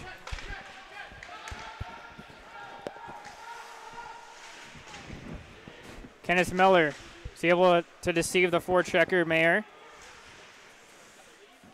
Slides it on over to Kowalczyk. Kowalczyk has to brace himself for the hit from DeAndre John. That'll end up causing a turnover, and Eric Williams, the defenseman for the Rebels, jumps the puck back in. Kowalczyk and Aaron pass. And again, that's another pass you can add to the tally of poor breakout passes, especially that first pass coming out of their own defensive zone, which is so crucial. Yeah, and that's what jump starts the offense. That allows you to get either that pass in across the blue line and get a man in if you have the lane, or dump it into the corner that you want to get the forecheck established. And Arizona State, they maybe had about a good 15 minutes in the middle frame where they were consistently doing that. And outside of that time frame, we have not seen Arizona State be able to establish any sort of good forecheck, make any sort of good connected passes, more than a few in a row. And it's really that inconsistency that's hindered them tonight and, for the most part, this whole season. Horley's tip, and that was able to be corralled by Geisbrecht, and he'll play it behind his own net, leaving it for a Saf.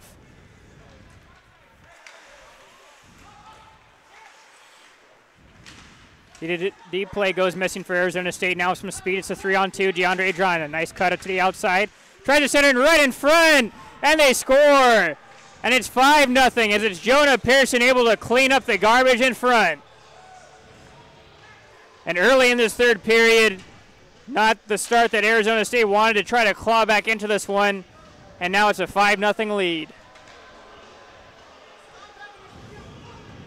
And Brett, I can't reveal my source, but what I can say is that I spoke to somebody within the Arizona State team, and they informed me that just about the only way we might be able to see them get back in this is if we can get Johnny Walker out on the ice from the NCAA team, and I'm not sure if ACHA rules will allow that to happen.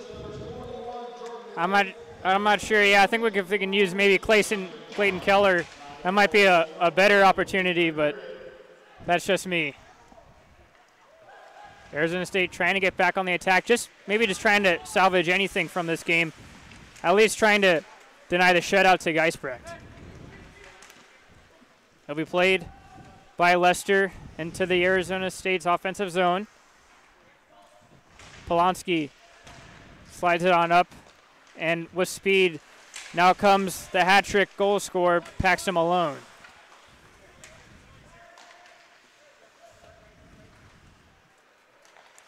UNLV with a quick change as it's sealed on that blue line, and now it's finally dumped in to the defensive zone for UNLV. Polonsky with the fake shot. He'll have time now to slow the play down. Schlitz cross ice pass a little too far, and it's corralled by Michael Perez, and it's now a 2-on-1 opportunity for Arizona State. Wiggins with the backhand pass, and it was too far in front of the right-handed Elizade. Rebels back in on it. Moore slides that rebound underneath his cage. Puck sitting right in the middle of the slot. John Moeller plays it back down, out of the reach of Lawson. Wiggins tried to battle it. He gets stapled to the boards by Moeller. It's kept in by the Rebels. And the C&I pass from Zach Lawson, unable to get a hold of it, was number 10, Angelos Tafalos. And to stop that halt of momentum for UNLV's forecheck the nets off its moorings.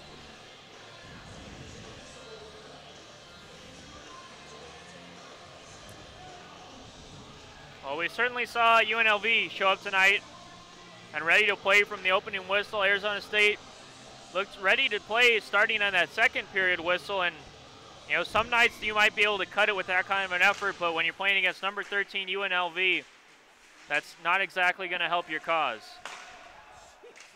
And the shot's in, and they score again. It's Zach Lawson, and now they're just adding to the tallies for their goal department stats. As it was just right off the play, it looked like Arizona State wasn't even ready for that draw. And you could really sense the defeat almost settling in inside this Arizona State building. Yeah, you can see it on some of the players' faces. You could feel it a little bit at the end of the second period.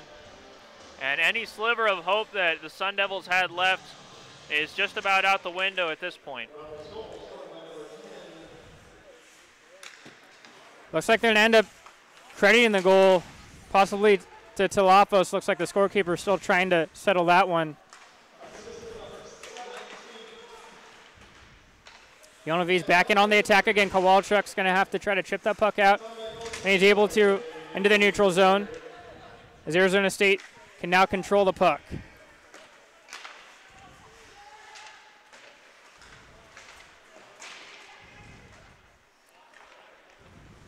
Skating up into the neutral zone, Williams again hitting that cross-ice pass, which it seems like it's been there all night for the Rebels. And a quick shot. It looked like it was a redirection in front from Kazubski.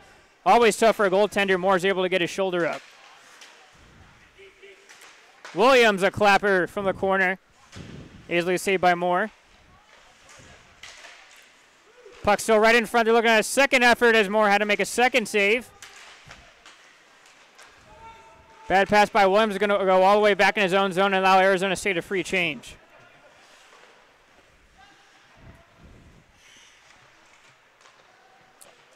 .14:50 in this third period.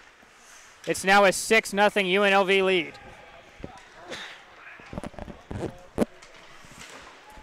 Looks like one of the Arizona State players were a little too aggressive.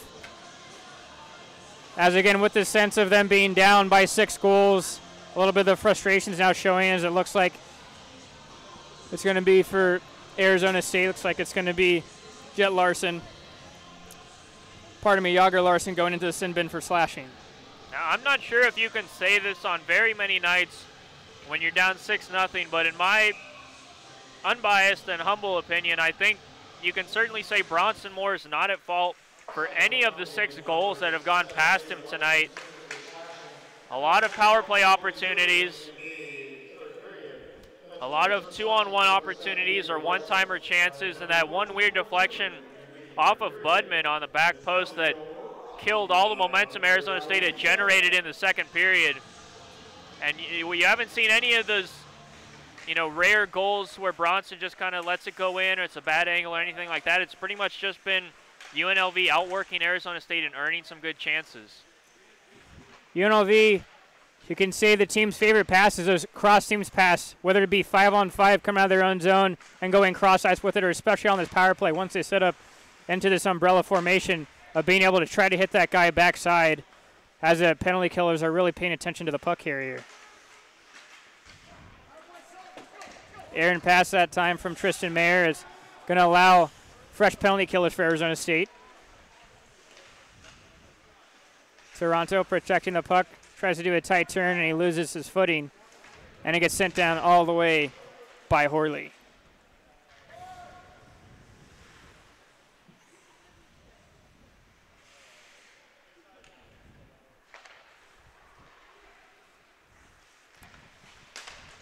DeAndre John gaining the red line. Over to Malone. Swims it all the way around. Paloma does a nice job of deflecting that puck. He tries to give it to Horley. Just a bad pass on his part. Fink comes back in. It's a 2-on-3 as they're waiting for attackers to come off the bench. Fink. Sauce it over to Williams. Williams has to do a quick pass as it was Jet Larson almost off to the races. John back up to the point to Williams. Williams crisscrosses with John. Malone now working the point. Fink goes for that cross-seam pass. John tries to get the shot off. It's another block by Miller. Has about 3 or 4 blocks by Miller today. And especially for any defenseman, that's definitely a badge of honor you want to have. Sun Devils have killed off that 2-minute minor to Yager. Still a 6-0 lead, though, for UNLV. Moore comes out of his own net. And he'll play that over to his defenseman as it's a nice opportunity for Yager to Larson. And Larson with the shot on. Has Geisbrecht with a glove save. Could be another opportunity, and losing the handle of it was Jet Larson. And now it's speed, Talafos. Talafos trying to get around Kowalchuk. Good job by Kowalchuk to be able to just watch the chest of the man and not be infatuated with the puck. Starting to open up a little bit. Arizona State showing a little bit of life. Klein. Puck stuck in his skates. Still digging for it. Yager Larson's trying to help him. Rebels come out with it. Moeller cuts in. Cuts around 2 guys. Tries to backhand pass that. That's deflected away by Callahan. Quick shot on by Talafos, turning around. Misses the mark. Quick shot on again. And it's Eric Williams, a defenseman, getting in on the action. And it's now a 7-0 lead for UNLV, as it was a nice play by Lawson in the back behind the net in Gretzky's office and was able to find the one-time pass. Yeah, and it's an unfortunate play, and I've said the word unfortunate probably a few too many times tonight. And that in itself is unfortunate, Brett, but a good shift for Callahan and Kowalchuk deep pairing. They did a great job, so good communication. They shut down that possible 2-on-1 chance, and then they continue that play with some good communication, forcing it outside. The puck was kept in by UNLV, who were doing a good job working. You know they're feeling it. They got that confidence from that 6-0 lead. Now 7-0, and that was just a good saucer pass into the weak area. You saw a tired Kowalchuk and Callahan who were out there for a while. Nobody really decided, do I take the guy behind the net? Do I take away the guy in the slot? And that allowed UNLV to thread that pass in there. And again, another one-time opportunity. There are not very many goalies who are going to be able to stop that, 5 feet in front of them. And Bronson Moore, unfortunately, he's been the heart and soul and the backbone of this team the first half of the season. And tonight, he has not had the support he needed in front of him to be able to turn out a good display and potentially get a win. And at this stage of the game, all you can look for, if you're Arizona State, is just something to cling on to take into tomorrow night's action and use it as a positive and build a little bit of momentum for what will surely be a much closer game tomorrow night. Interesting, after that goal was scored, Arizona State decided to take a timeout and made a goalie change. As number 31, Joshua George. Why do you think that was a case of them being down 7-0 to take a timeout all of a sudden? Well, head coach Tate Green is a really smart guy. He's made some good moves throughout the season to keep this team relevant and get good chemistry, and that right there is just a play where he can bring the guys in. He's been pushing them all game. He's been maybe railing on them a bit at times, trying to get it going. And at this point, you're not coming back in this game. It's 7-0. There's only 11 minutes left. Bronson Moore hasn't had a chance on any of those goals, so you're not pulling him because it's his fault. But this is a teaching moment where you can bring everyone together, maybe rally the troops a little bit, just let them know, hey, this game might be over, but we can still get something out of this game that we can use tomorrow night and in the future as a positive. Malone with speed is a 3-on-2 opportunity, and George, with his first action, had to save a upper top corner shot from Jared Turcotte. And also, too, Brett, just to finish off that point, it's good to know what you can have in the back pocket because we've certainly seen quite a bit of Bronson Moore so far this season. So for someone like Joshua George to get in there and get some minutes, you know, this is something good because you never know when injuries might come along, when a goalie might get hot or might get cold. And this is certainly what Tate Green would want to see in a 7-0 game, is a chance for his backup goalie to get some minutes and show what he's got. Tarumi trying to slide in, and Studioso is able to keep him to the outside. Toronto is able to send two guys around, and Toronto gets a free shot right in the slot, but he misses. Demon's wide open on a breakaway. Demon on the forehand, and Geisbrecht kicks out the left pad. And man, oh man, Geisbrecht's going to have to work a little bit later in this game as Arizona State's really just taking some chances trying to take away a shutout bid. Rebels are back on the attack. Shot on, hits the crossbar from Zach Lawson as he wheeled around in the offensive zone. Little jawing between Adams and Turcotte as both teams go to their respective benches, and it looks like the referee's trying to calm both of them down, as letting them know that there's no need to be chirping at this point in the hockey game. Yeah, you're up 7-0. That's, you take your win and keep playing. There's no need to get in there and start something that doesn't need to be started. That's what the ref was saying. And you saw after that play a funny little moment as Joshua George was taking his glove and just rubbing a little bit on that crossbar, just letting his buddy know, hey, thanks for being there for me. Yeah, I can definitely say one of his idols is Marc-Andre Fleury, as he's one of the biggest proponents of being able to show equal love to all metal objects. That's exactly what popped into my mind, is one of the best goalies in the NHL and representing the Southwest very well is Marc-Andre Fleury. And you certainly see that from him, giving some love to the post. And, you know, why not? If the post is there for you, you know, give it a little tap, a little thank you, how do you do? Harvey blocks another opportunity. Looks like Arizona State's trying to send that weak side wing to possibly get an odd man opportunity. That shot from Larson misses wide. It comes over to his brother Jet. Jet centers it right in front. Couldn't get good wood on it. Was his brother Yager as he fans on the shot. John Moeller now trying to do it all himself. He's able to slide over to Talafos. Lawson trying to get around as he made contact with Budman right into the middle of the ice. Jet Larson unable to control that one as he's trying to get around Williams.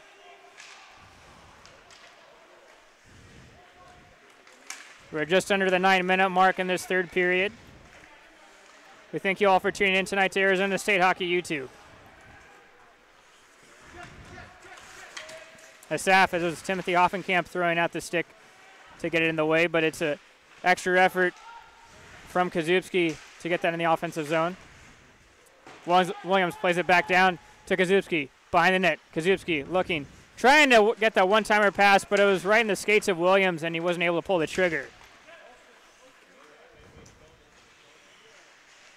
Hoffenkamp fighting through, and it'll squirt out to Sullivan, but it was a nice diving block from Basil Asaf to hopefully preserve the shutout.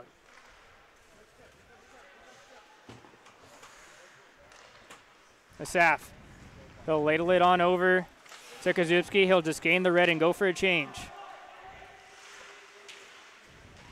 Adams, as he's working in the corner against Mayer. That'll slide on over to the weak side. Studioso just out of the reach for Aiden Sullivan.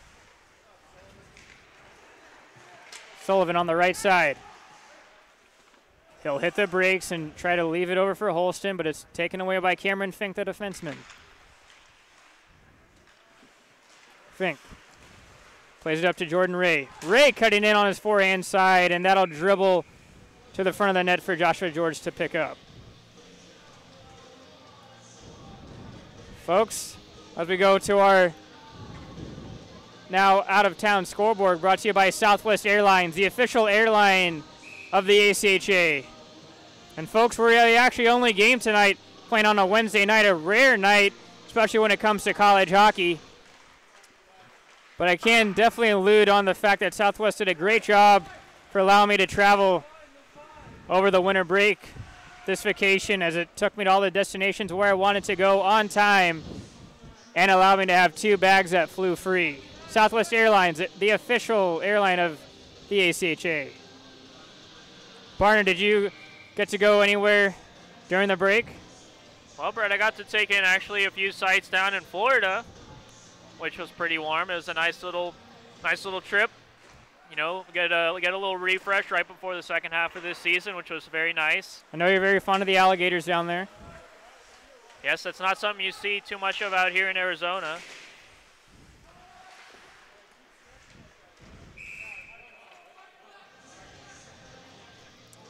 Looks like we're possibly going to have a penalty. It's going to be a slashing call, and it's going to be on UNLV. It's going to be number 5, Zachary Schlitt. As even for a team up 7-0, you can definitely sense sometimes when your aggression gets the best of you. Yeah, it's a little easy to get full of yourself at that point, and sometimes you just make a few too many lazy plays, and the referees don't want to let this game get out of hand late. A good job to stay on top of it, and I was about to say a chance for Arizona State, and 5 seconds into this power play, it looks like we're going to be even Steven potentially. Yeah, so it looks like it's going to be Levi Holston was water skiing behind the net, something that you might have done in Florida. And it's now going to be 4-on-4. And it's really important, even on the side of the team that's winning, to be careful and not do anything stupid or that might jeopardize your team, especially since we're playing tomorrow night. Yeah, exactly. I mean, if you're Arizona State, you're already down a few guys to injury, and tonight you're down a few guys just to the way that schedule is shook up coming back out of the break from the new year. Last thing you want to do is take a stupid penalty, get a little aggressive, and get a game misconduct that would keep you out of tomorrow.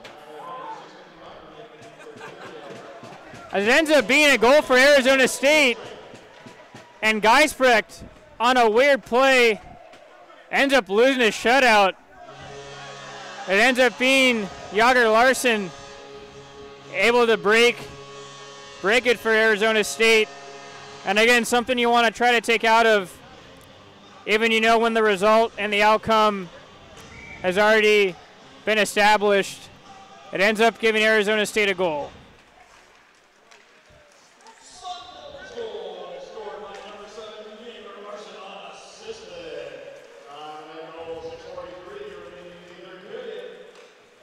You can definitely see some of the guys on the UNLV bench razzing the goaltender Geisbrecht a little bit, having a good laugh as he was unable to make that save.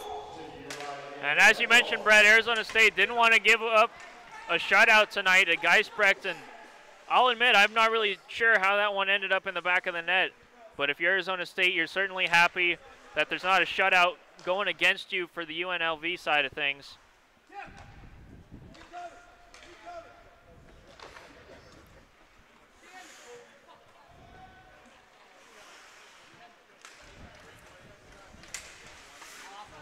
Looks like it's going to be offside as Fink entered in the zone illegally.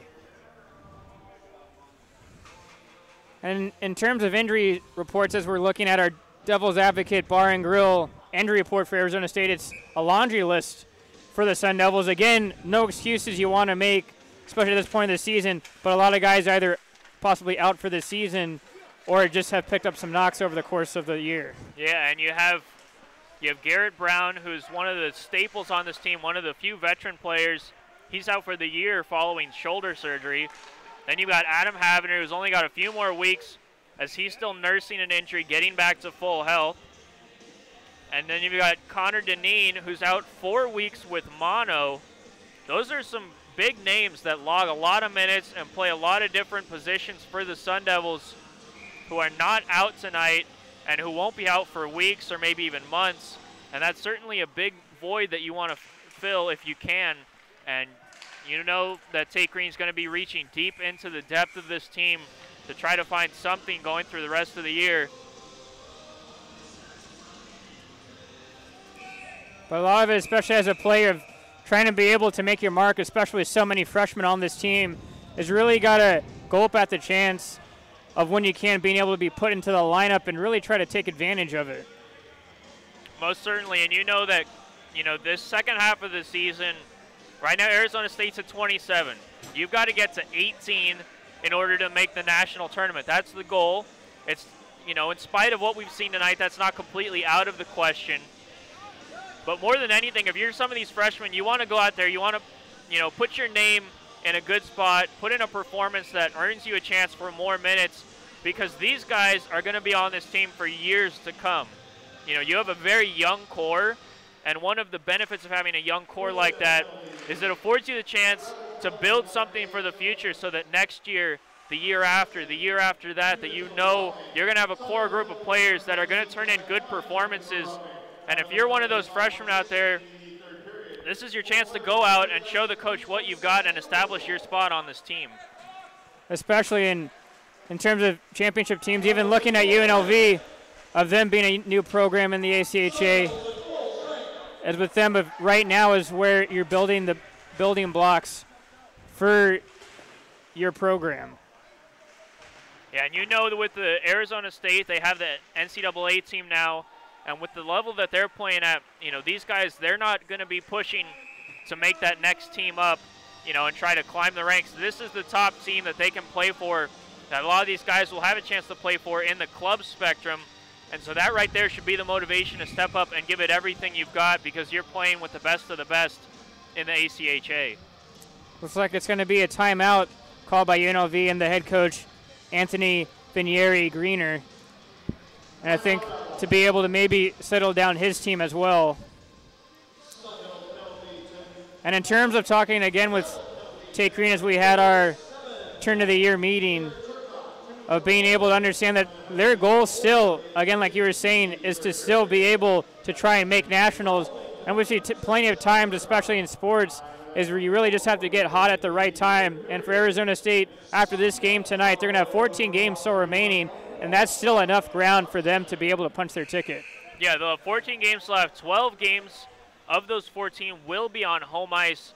They're going to get a lot of opportunities to come into their own barn and establish success and a good effort that they can bring every night. I mean, we've seen it with the other teams here. Oceanside Ice Arena is a weird little rink. There's some interesting ruts in the ice here and there. That's a very low-hanging ceiling, an interesting atmosphere. It's something that you've got to bottle up and make your own, and being able to use that to your advantage night in and night out might be the difference for this depleted Arizona State roster the rest of the year.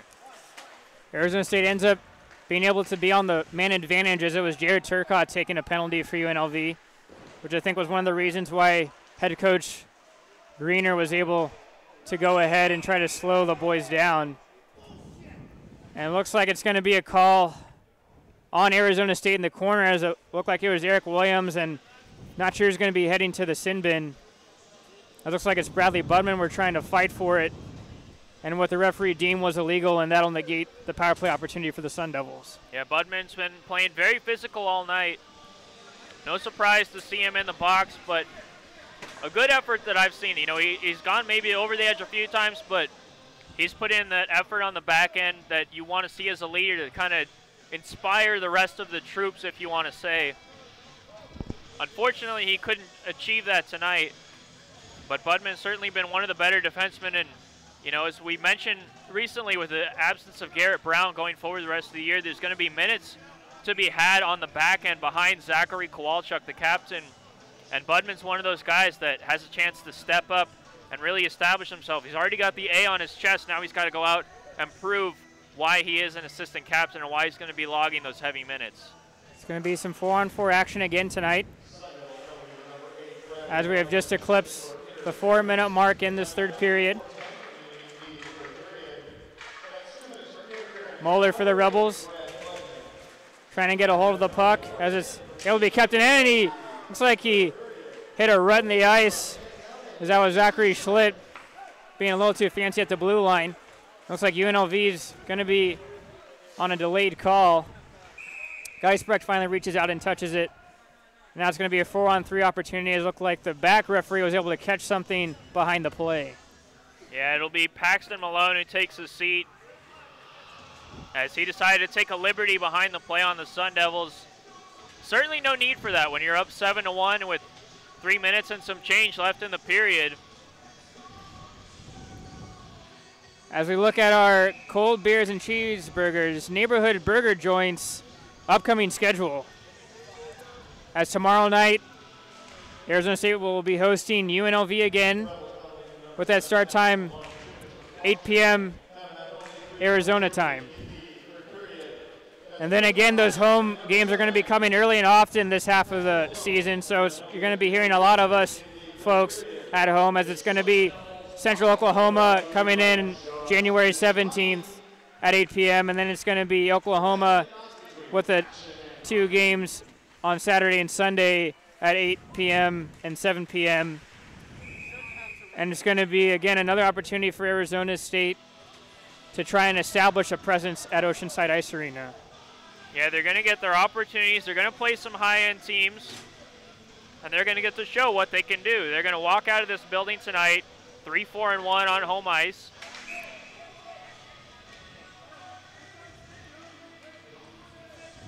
And they're going to get to play some teams where if they can go out and they can get a win, you know, it'll be something that takes precedent, and the ACHA will have to take note of that, might be able to bump them up in the standings. Especially in the conference, in the WCHL, there's definitely a lot of top teams up and down the way you look at it, especially when you see a team like Central Oklahoma, who's always in the top 5, top 10, competing for national titles. Fink will dump that all the way down 200 feet. George will leave it for his defenseman, Kenneth Miller. Turcotte's minor expires, and it'll be 4-on-4. Miller just gains a blue line, but he makes an errant pass and turns it over. Puck out of the reach of Zach Lawson, but he'll be the first one to get it for the Rebels, and he'll just chip that one in and go for a change. Studioso will end up finding it, but it ends up being turned over and picked off by Ray. Picking it up again is Horley. Bad turnover at the blue line. It will now be picked up by number 10, Talafos, and he'll go again for a change. Now under 2 minutes in the third period, it's a 7-1 UNLV lead, and it's going to be a penalty on Jordan Ray being a little too loose with a stick, ending up tripping Gavin Klein in the offensive zone.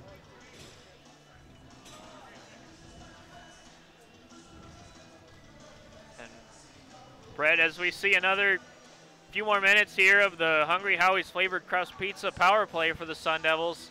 Going back, looking ahead at your schedule, you know, just in these next few games they have coming up, we have UNLV tomorrow night. That's number 13, a chance for Arizona to bounce back, I should say.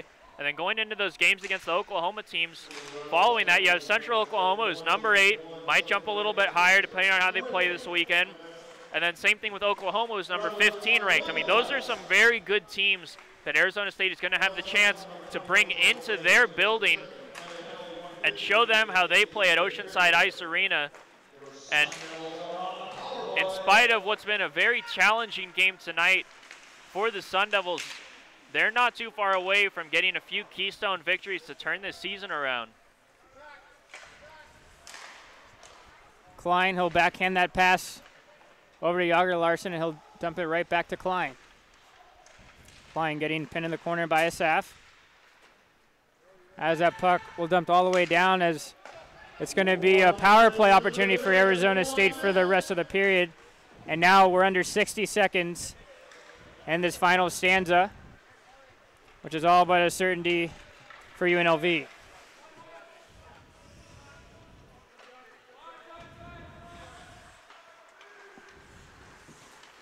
This loss is going to end up making Arizona State's record overall 7-18, and with a 3-4-1 home record. UNLV will be able to get over 500 with their road record and be 5-4 on the year. Hoffenkamp. He'll ladle that over to Jet Larson. Larson trying to force the issue, but that'll miss the net. It was a nice play by Moeller to backhand that one out says line mate Lawson. Lawson loses at the blue line, and the game is over. And in a game where it almost seemed like Arizona State couldn't have this game end soon enough, it ends up being UNLV 7, Arizona State 1. And for Arizona State, definitely not the best way to start coming off the winter break for the Sun Devils. As the players salute the crowd and thank the fans who ended up coming out tonight to Oceanside Ice Arena.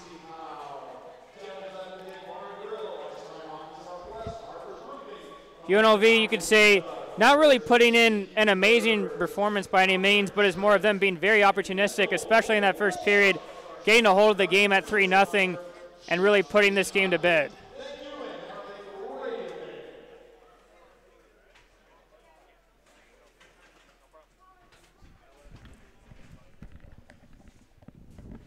Again, folks, we're going to have one more game with you, and that'll be coming tomorrow night. As that game, again, is the same start time on a Thursday at 8 p.m. Arizona.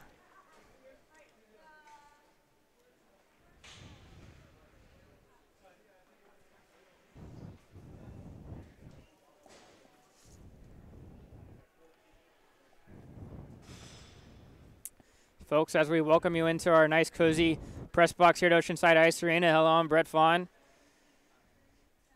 And for Arizona State, again, it's going to be a 7-1 defeat for them coming into the game and even coming into the season. Again, how inexperienced this Arizona State team is, as I welcome in my partner now, Cooper, that talking with head coach Tate Green, that, again, that isn't an excuse anymore. And for them, it looked like they were showing the same mistakes that they were in the first half of the season. Yeah, a lot of those mistakes we talked about that first half of the season, you know, we said, they're young, they're inexperienced, you know, they're playing a lot on the road. It's hard to kind of get consistent. And, you know, now we have that first game out of the way, second half of the season.